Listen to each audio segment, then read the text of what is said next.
What's up, YouTube? Back with another video. Today I'm going to talk a little bit about a few different topics, and what I decided to do is to basically split this up into different parts or a different little series. I would say maybe 2 videos, maybe even 3. But what I wanted to do today in this video is kind of share the knowledge and basically discuss my experience new to this sport, what I've been through, the do's and don'ts, hints and tips and things I can do to help you guys if you're new to getting into mountain biking, and if you're just new to the sport and we're starting from scratch just like I did.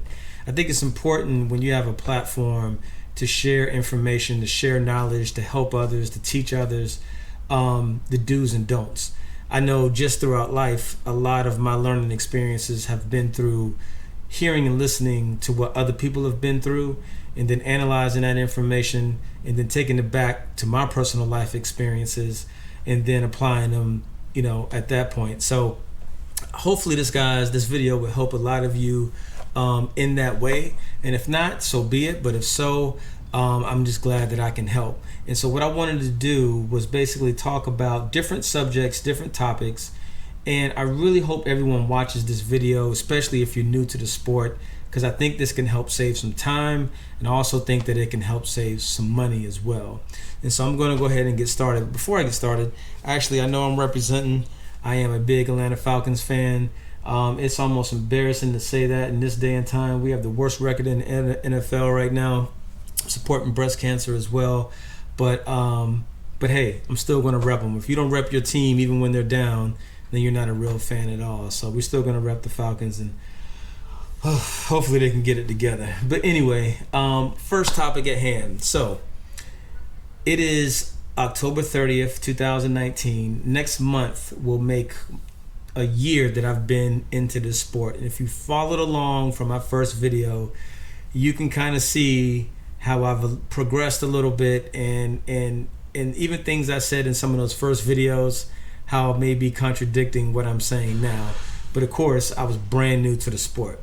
So the first topic I want to talk about is buying your first mountain bike. Do's and don'ts, hints and tips, what you should look for, what you should not look for, things to avoid, buying new or used. I want to get into all of that. So let's get into buying your first mountain bike. So if I get into this topic, one of the things that I want to do is kind of tell you my experience. And it's good to listen to what I went through first, and then give you tips and hints as to what you should do and what I would do if I was starting over, knowing what I know now. So just like any major purchase, if I purchase something anywhere over a couple of $100s, I'm going to do the research hard, heavily on that topic or that item. I don't care if it's a washing machine, if it's a bike rack, if it's a watch, if it's some weights, if it's a movie. I don't know. I'm going to do the research on it. So no different from buying a mountain bike. Mountain bikes are expensive, even the entry-level ones. And so when I started doing my research on mountain bikes, the first thing I did was I hit a couple of bike shops, my local bike shops. I hit 3 up, kind of looked around, kind of saw the different options. Then I started reviewing online. Then I started watching YouTube videos. But what's interesting, before I even knew about the difference between the mountain bikes or, hardtails and full suspension, any of that, I just wanted an entry-level mountain bike that I wasn't going to pay more than $500 for. And the first bikes that started to pop up, I kid you not, no lie, and I still don't understand how this happened, were both from Dick's Sporting Goods. The GT Aggressor Pro and the Nashiki Colorado bikes. There were so many videos, especially the GT Aggressor Pro. But one of the videos, I think it was, what's his name? Kev Central did a video comparing the two, and then he actually showed how the Nashiki Colorado was a really good buy, especially with the one-buy system. And I was kind of sold on that video, mainly because I liked the bike, I liked the way it looked, I liked the color scheme, and it got good reviews. It was at my price point. I was familiar with Dick's Sporting Goods, so I was like, cool, let me go try to find this bike. I had a lot of problems with trying to find that Nashiki Colorado last year. In the state of Florida, I called every single Dick's store. There was only one left around November of last year, and it was in Gainesville. And I drove from Orlando to Gainesville to go buy that bike. And even when I got there, it was still a hassle trying to get it. I went into those stories in my other videos. So hopefully you pretty much know the background history with that. But I eventually ended up getting the bike. So I got a lot of history with that bike. I got stories with that bike. It is my first bike. I have a special place for that bike. So I'm keeping the Nishiki Colorado. One, because it's a one-buy system, and I just like that. I would definitely rather just have that on any bike than anything else. And then with the 27.5 plus wheels, it just goes over anything. Yes, it's slow, but it is a beast. And so I like it for that aspect. So that bike I'm keeping. I don't think it was a bad purchase. I think I got it for like $500 on sale. It might have been like $450 on sale. And haven't had to do too many upgrades. It's only had two real issues that I've read online, which is the seat post, which I haven't had a problem with, and the crank arms were an issue. I did have to replace those. So anyway, I think I made a good choice with that. Then I went out and I purchased what, again, everyone has so many good reviews about, was the GT Aggressor Pro. That bike was on sale for $300, which I think is a pretty decent deal. If you can get it used for $200 or brand new for $300, it is decent. But here's what people have to know. If you get some of these entry-level bikes, they are going to have the basic components on them that are going to need to be upgraded. Most importantly, on the GT Aggressor Pro, the tires needed upgraded ASAP. I don't even recommend riding that bike unless you upgrade the tires on it, the stock tires. The seat was uncomfortable. The seat post is the most cheesiest looking one. It's like that high gloss black. I hate that high gloss shiny black handlebars. Personally, I don't like that. Even though it's an appearance thing, I had to replace that. The stem wasn't the best either. So I ended up on that's not the same bike, but the other Aggressor Pro that I had, I upgraded the stem on that as well. The pedals suck. They're plastic. They're going to need to be upgraded. So I'll get more into components later on, but the fact of the matter is when you buy these basic entry-level bikes, you're going to have to do upgrades. And once you do the upgrades, that $300 to $250, let's say average $250 price range, can jump up easily to $600 to $650. If you're going to put that much money into your first mountain bike, I would suggest, and if I had to do it over again and I was buying brand new, besides the Nishiki though, I would probably go to my local bike shop and would have bought something like a Trek, Marlin, Cannondale Catalyst, or maybe even the what is the other one that I cannot think of? I can't think of the other one. But I would probably go more so into those bikes categories if I'm going to spend that kind of money. And it's various reasons why. One of the main reasons why is because they have a little bit more upgraded components already on the bike. Also, the manufacturer's warranty is going to be a little bit better. They're probably going to hold up a little bit better, and the resale value is going to be a little bit higher than those other ones. So you really have to kind of play it cool and see, really do your research. Is it worth upgrading a cheap bike to make it to a high spec bike, or just putting a little bit money up front at first and buying a new bike with already upgraded components on it? So that's the vice versa thing. Which one is better is completely up to you.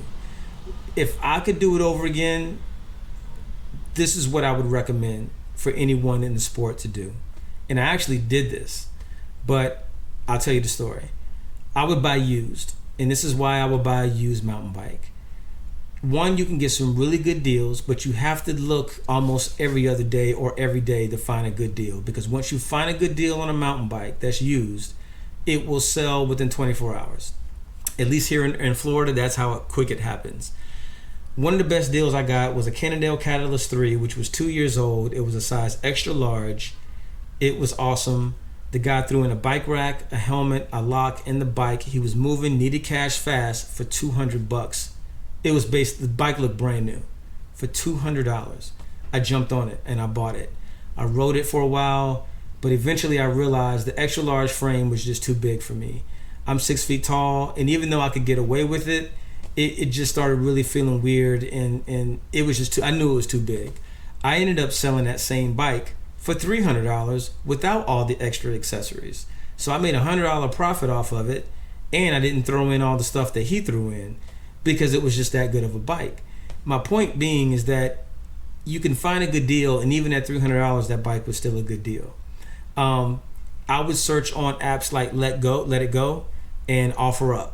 Craigslist as well, but more people are posting on OfferUp and Let Go. So I would advise you to hit those sites first, those apps first, and just type in mountain bike and see what pops up. And even the prices that you see on there, you can always negotiate. I just saw a guy sell another Cannondale Catalyst 3, which was 2 years old. He was selling it for $275. It was a cool colorway that I liked. I was actually interested in buying it just as an extra bike, but someone bought it before I could even get in touch with the guy. So it can sell very fast. So you got to be on it. You got to be on these apps all the time, getting in contact with them, letting them know that you're serious. You want to go check it out that day, and try to work something out. The reason why I would go with used is because I'm gonna tell you something that everyone told me. Once you get a mountain bike, you're going to want to upgrade within a year or two. And I've been upgrading like every 4 months and still haven't found that one that I just feel just right with, except for the Nishiki. I've had the Cannondale Catalyst used. I bought the GT Aggressor Pro new. I traded that in to help me pay for the GT Avalanche new. And I got another Nishiki Colorado in North Carolina. So I've been through some bikes. The GT Avalanche, highly recommend that bike.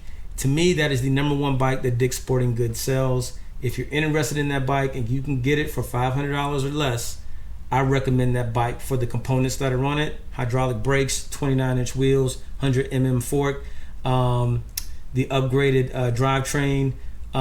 It's even the seat's not even that bad. It's a decent bike for the price if you can get it for the right price. I would not pay. I think right now Dick's is selling it for like $750 or $800. No, that's just too expensive for that bike. But if you can get it for a decent price, that is the bike that I would recommend if you go to that store.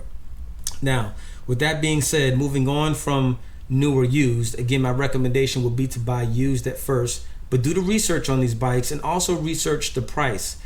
Just like cars have a Kelley Blue Book, bikes have a Blue Book value as well. And if you look online, let's say you Google Specialized, let's say you Google Cannondale Catalyst 3 2018 price. Usually you'll see that link pop up for the Bicycle Blue Book, and you can see what that bike should be worth at this day and time. That way you can tell if the seller of the bike is charging too much, if they're charging just right, or if they're charging below, and if it's a really good deal. So do the research on that as well. Now, when it comes to department store bikes like Dick's, Walmart, Target, all of that stuff, REI, I would not buy any bike from Walmart if you're serious about mountain biking. I wouldn't buy any bike, and I know there's a lot of people with different opinions on that. I know a lot of other YouTubers review bikes from Walmart, but I personally would not buy a bike from Walmart if I'm serious in this sport. Even just starting off, I would not. Target, I would not. Academy Sports, I would not. Dick's, the only bike that I would buy would be the GT Avalanche. Looking back at it now, I wouldn't even deal with the GT Aggressor Pro because you got to put too much money into upgrades into it. If you can buy used Aggressor Pro for $200 and then upgrade it, then yeah. If you get it for $300 brand new on sale in the store and upgrade it, that's pushing it. But just know that you can spend that money on getting a higher quality bike from the jump at your local bike store. So the only one that I would recommend would be the GT Avalanche from Dick's, because they don't sell the Colorado in store anymore. They only sell it online. If you want to buy it online, get the store to build it, then yeah, that may be a good deal. But I wouldn't buy the Nishiki Colorado unless you can get it for $500 or less, and really looking more towards the $450 or less. REI has a lot of good bikes. Now, REI is hit or miss as well, but they have probably better bikes than any other department store that you're going to find, of the ones that I just mentioned. So REI, you just got to go in there and play with it and get a feel for what you want. But if you're going to spend the kind of money you can easily end up spending in an REI store, I would just go to your local bike shop and stick with the brands that you know. But the main thing is do your research. It depends on what your budget is. Don't overspend on your first bike, because I guarantee you're not going to keep it for long anyway. I would just keep it between 400 to 600 max for your first bike. And so yeah, that's where I would kind of keep it. And just understand that normally when you buy a new bike or a used bike, normally you're going to want to try to look at replacing the tires, because most of the tires are basic tires. They're not really that great for grip. So that's probably going to be an instant upgrade. The seats sometimes are going to be instant upgrades if you have a very uncomfortable seat. To me, the handlebars, even though that's more appearance more than anything else than performance, if you get that shiny handlebar, I think it's something that you're going to have to upgrade immediately. And the pedals, normally you're going to have to upgrade immediately. And so that starts to add up when you add all those things. So if you look at those upgrades compared to what type of bike you're getting, it may be best to try to find something better at your local bike shop and pay that up front. Also consider your financing at your local bike shop. Some of these other stores don't have financing, and you got to pay this money up front, when a local bike store may have financing that you can do to help you pay with interest-free financing for, let's say, a year or so. And so that may be a route that you consider. But that's just some tips and hints and kind of some things that I kind of wanted to talk to you guys about for this first part of the session. I didn't want to make this too long. So this is basically buying your first mountain bike and whether to buy used or new. Again, if I had to sum all of this up and I had to start all over from scratch, I would stick with buying used, and I would buy used. I would stick within a $500 price range. Hopefully I would get a good deal between $200 to $300 and then do a few upgrades to the bike at that point in time. And so that's what I would do personally if I had to do it over again. All right, so that's it for this first one. I'll catch you on the next one when I'll talk a little bit about bike warranties and some other things. All right, talk to you soon. Peace.